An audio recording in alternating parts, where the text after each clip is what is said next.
going to show you how I use Goo Gone. It is used for a number of things. You can use it to remove grease, stickers, tar, gum, crayon, tape, etc. This is citrus power scented, but we primarily use it to take off stickers. So as you can see, we just got this little alarm clock today, and this like price tag sticker will not really come off nicely. So what I'm going to do is I'm going to get my Goo Gone. I'm going to put it on just like a little cotton ball.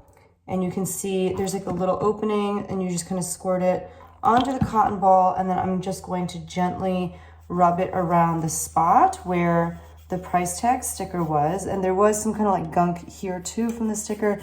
So it's picking all that up. And basically what it does is it allows me to pick up this sticker. I used very little, so I could actually use a little bit more to get the rest of this. Let's put a little bit more on. The one thing I will say about this product is that it does have a pretty strong scent. Again, I'm going to just kind of hold it on the sticker first. The scent is pretty overpowering. And like I said, it is the scent Citrus Power, which yes, it is citrusy, but my God, is it an intense citrus smell.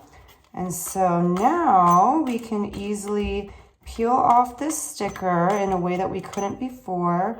And the gunk that is like kind of underneath the sticker, I'll give you a close up here in a second.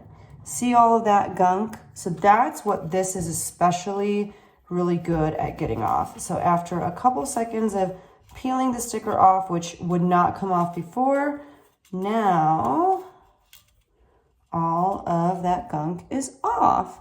And you're not like ruining your nails or anything to try to do that. And then I would just suggest when you're done, again, because it does have a pretty strong scent to it, I would just get like a little paper towel or something, wet it, and wipe the surface that you just cleaned with this so that that kind of like oily residue isn't there anymore. But it's a great product. It's very multi-purposeful. Definitely something to keep in the house.